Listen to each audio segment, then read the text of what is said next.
Hello students, how are you all. जोरदार ना। Yes, मुझे पता है आप लोग केमिस्ट्री के लेक्चर के लिए वेट ही कर रहे थे।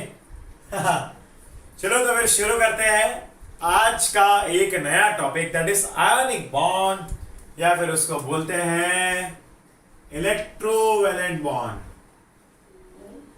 आयनिक और इलेक्ट्रोवैलेंट बॉन्ड, ठीक है। जरा ध्यान से देखना।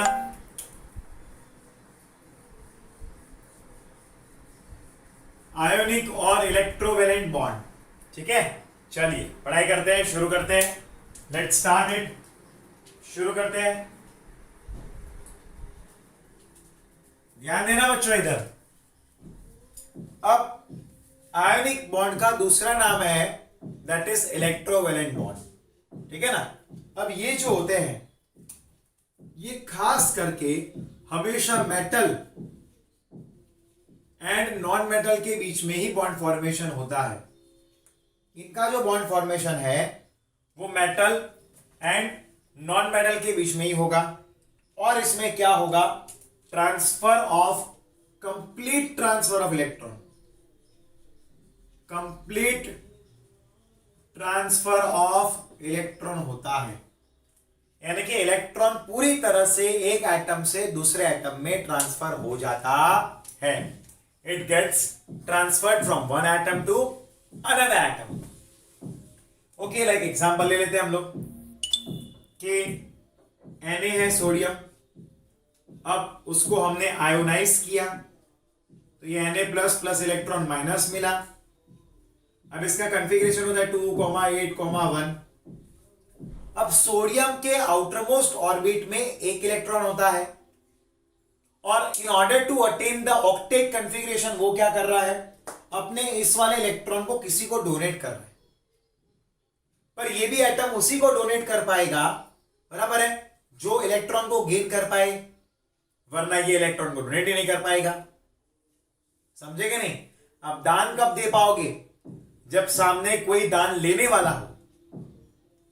तो ये एटम इलेक्ट्रॉन को डोनेट करता है और पॉजिटिव आयन का फॉर्मेशन करता है, ठीक है। आगे देखते हैं।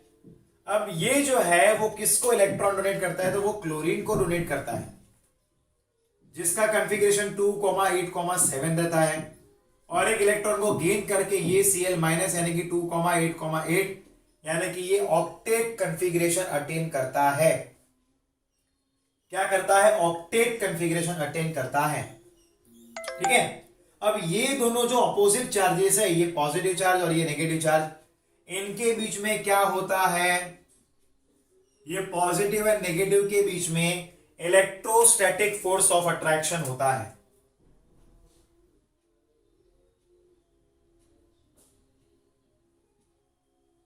इनके बीच में क्या होता है? Electrostatic force of attraction.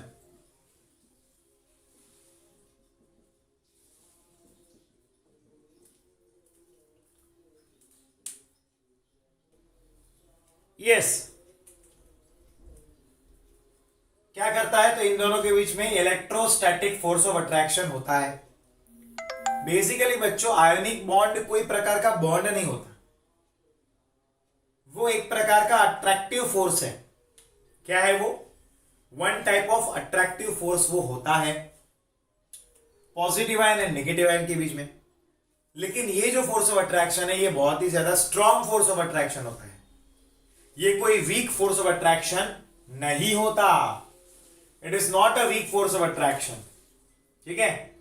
अब इनके बीच में जो फोर्स ऑफ अट्रैक्शन प्रिवेल करता है उसको हम लोग ये फॉर्मूला से रिप्रेजेंट करते हैं, that is F equal to KQ1Q2 upon R square, बराबर है।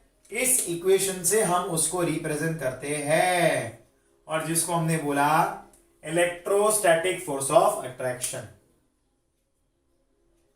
चलिए, अब क्या होगा?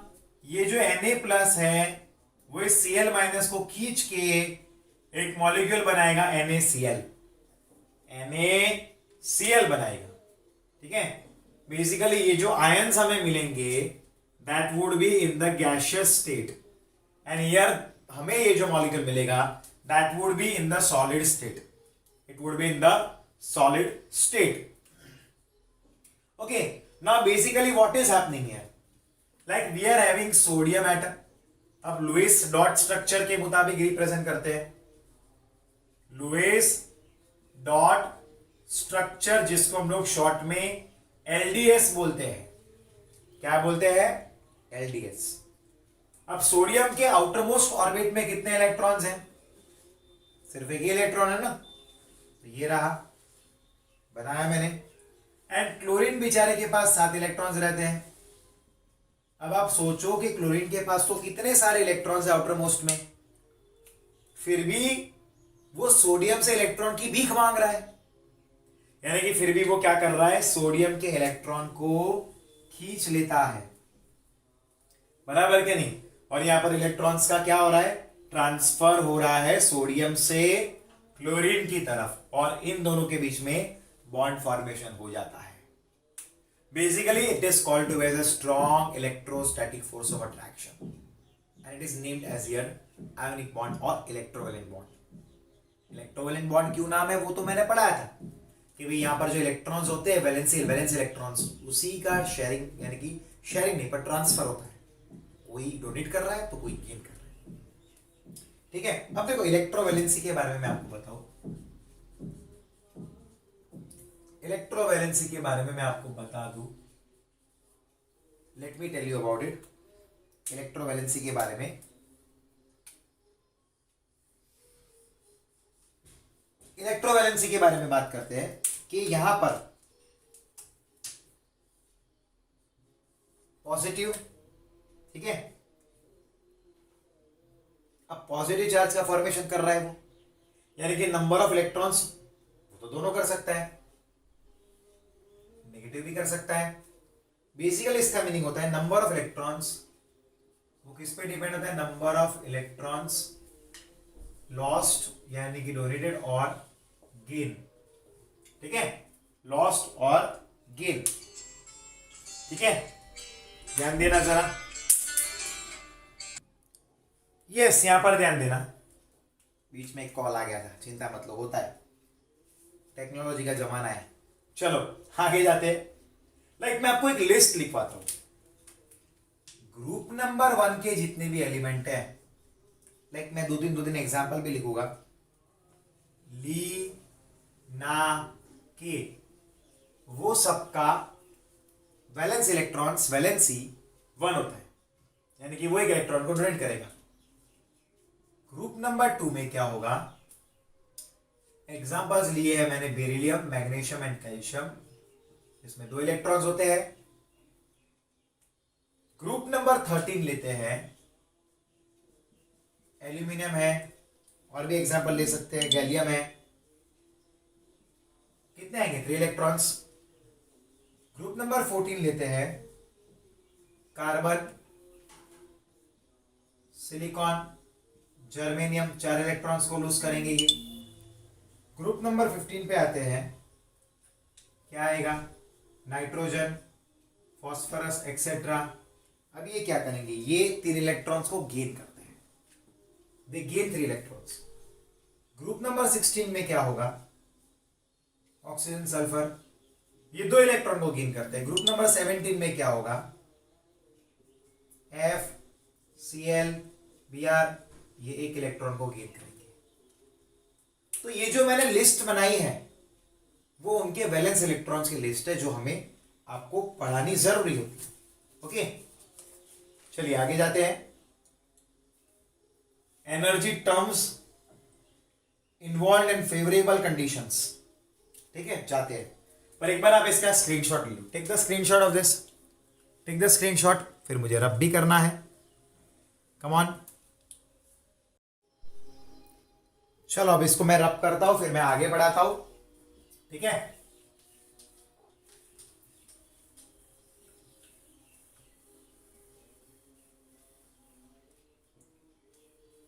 Pay attention here. Energy terms involve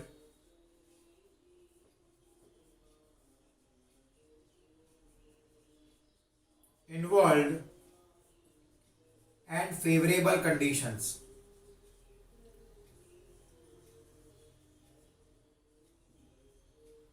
ठीक है, चलिए पहली बात है कि भी मेटल्स जो होते हैं वो क्या करते हैं, वो इलेक्ट्रॉन को डोनेट कर सकते हैं। ठीक है,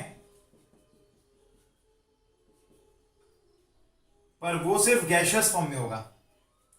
जब वो इलेक्ट्रॉन को डोनेट करेंगे तो एनर्जी का उनमें क्या होगा, एब्जॉर्प्शन होगा। एनर्जी क्या होगी, एब्जॉर्ब्ड।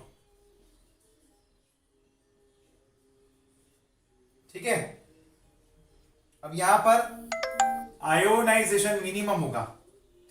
ठीक है, आयोनाइजेशन एनर्जी यहां पर हाई नहीं होगी। नंबर 2, नॉन मेटल्स जब कंबाइन होंगे, ठीक है, लाइक मैंने एक्स से रिप्रेजेंट किया है, वो इलेक्ट्रॉन को गेन करके एक्स माइनस का फॉर्मेशन करेंगे। यहां पर क्या होगा, एनर्जी रिलीज होगी। ठीक है, और यहां पर इलेक्ट्रॉन एफिनिटी बोलते हैं उसको, और वो कैसा होगा, मैक्सिमम। कैसा होगा, मैक्सिमम। अब बच्चों एक बात याद रखना, एक गुरु मंत्र याद रखना, जब भी कोई भी एटम इलेक्ट्रॉन को लूज करता है तब जनरल केस में वो एनर्जी को गेन करेगा, और जब भी कोई भी एटम इलेक्ट्रॉन को गेन करता है तो वो एनर्जी को लूज करेगा, वाइस वर्सा। ठीक है, उल्टा होगा। समझे आप लोग, क्लैरिटी है।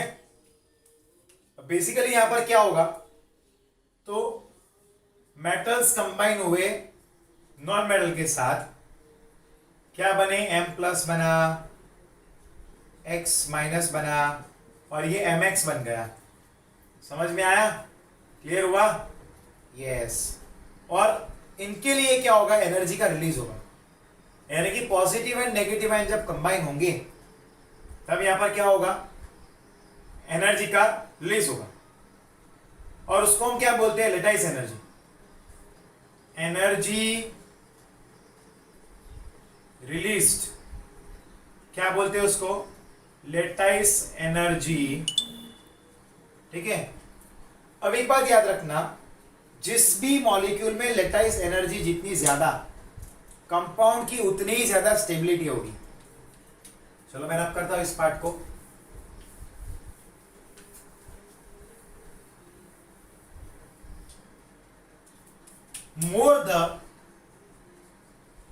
more the lattice energy, more will be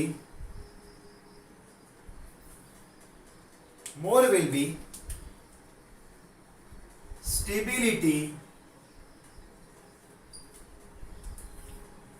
of compound, उतनी ही ज्यादा कंपाउंड की क्या होगी, स्टेबिलिटी होगी। More will be the stability of compound. अब आपको पूछ सकते हैं कि भाई इनमें से कौन सा कंपाउंड ज्यादा आयोनिक है। ठीक है, तो ध्यान देना इधर, लाइक नॉर्मली ऐसे कंपाउंड्स कैसे बनते हैं, मेटल को एंड नॉन मेटल को कंबाइन करके बनते हैं। ठीक है, अब वही कंपाउंड स्टेबल होगा जिस कंपाउंड में मेटल जो है उसका मेटालिक कैरेक्टर हाई है, MC यानी कि मेटालिक कैरेक्टर मैंने शॉर्ट में लिखा है। जिस मेटल का मेटालिक कैरेक्टर जितना हाई एंड जिसका नॉन मेटालिक कैरेक्टर जितना हाई, NMC। ठीक है, क्या बोलते हैं, नॉन मेटालिक कैरेक्टर। ठीक है, यानी कि ये बने उतना ज्यादा मेटालिक और ये बने उतना ज्यादा नॉन मेटालिक, तो उनके बीच में बॉन्ड ज्यादा स्ट्रांग होगा। लाइक एग्जाम्पल के तौर पे हमने लिया NaF है, NaCl, NaBr एंड NaI। हमने इस तरह से 4 मॉलिक्यूल्स लिए हैं, 4 molecules. Okay, we have taken here 4 molecules. जरा ध्यान देना इधर। तो इनमें से सबसे ज्यादा देखो है पॉजिटिव आयन, तो कॉमन है, यानी कि सबका मेटालिक कैरेक्टर सेम हो गया। अब हमें ये देखना है कि इनमें से किसका नॉन मेटालिक कैरेक्टर हाई।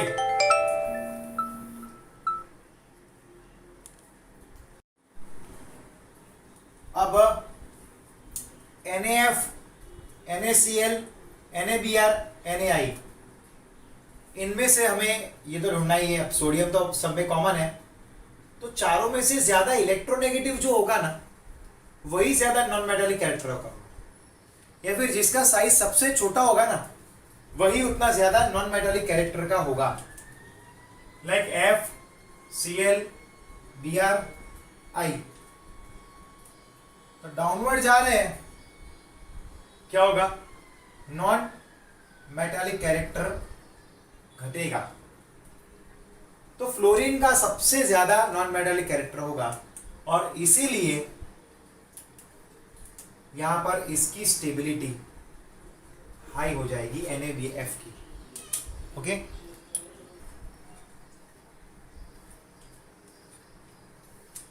चलिए आगे जाते हैं, प्रॉपर्टीज ऑफ आयनिक कंपाउंड पढ़ते हैं। ठीक है, इसकी जो प्रॉपर्टीज है वो कंप्लीट कर लेते हैं। तो बेसिकली यहां पर हम लोग 4 प्रॉपर्टीज पढ़ेंगे, properties of ionic compound.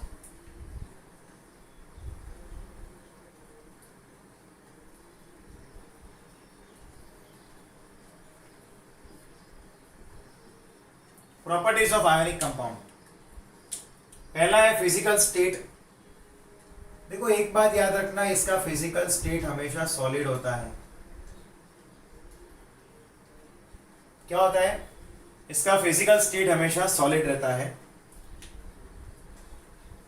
Melting and boiling point इसका क्या आयनिक बॉन्ड है, स्ट्रॉन्ग अट्रैक्टिव फोर्स है, बहुत ही हाई रहता है, वेरी हाई।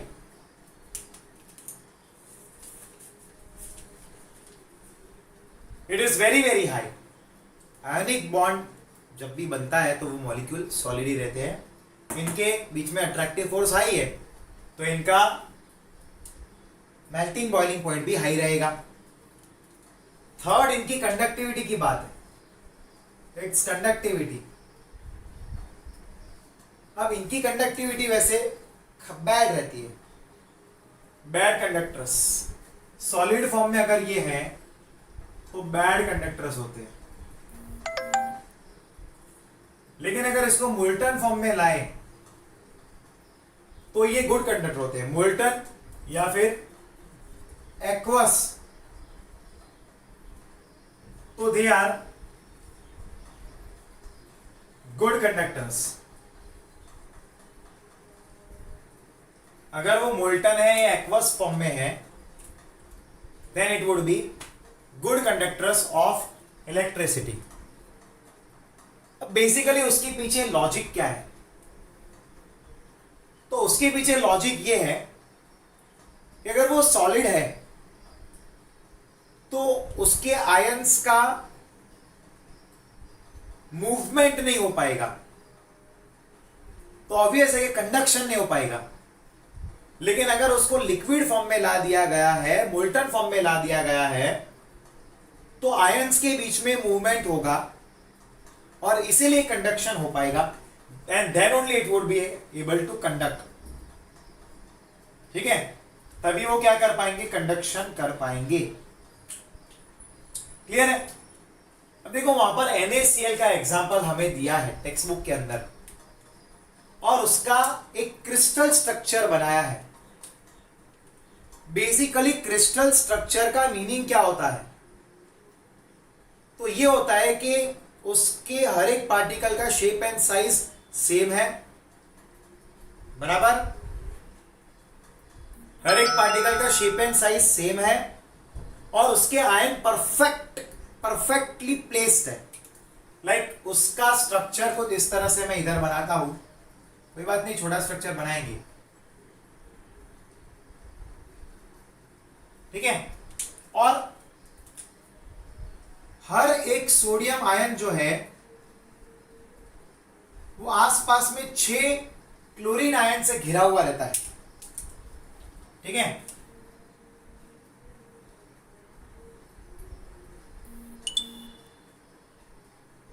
ये इस तरह से उसका स्ट्रक्चर होता है। ठीक है, ये पीछे वहां, यहां पर और यहां पर ये इस तरह से होगा इसका स्ट्रक्चर, और भी इलेबोरेट करता हूं, जरा देखो, चिंता मत लो।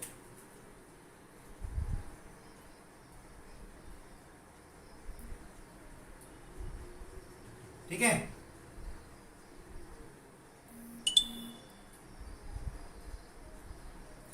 ये स्ट्रक्चर होगा उसका, समझ गए आप? 3D structure. हर एक पॉजिटिव आयन या नेगेटिव आयन, अगर पॉजिटिव आयन है तो उसके आसपास में 6 नेगेटिव आयन है, और अगर नेगेटिव आयन है तो आसपास में 6 पॉजिटिव आयन है। क्लियर है? तो ये हमारा जो आयनिक बॉन्ड का टॉपिक था वो यहां पर कंप्लीट होता है। अब हम लोग नेक्स्ट लेक्चर में नया टॉपिक शुरू करेंगे, that is parameters of the compound और केमिकल बॉन्ड।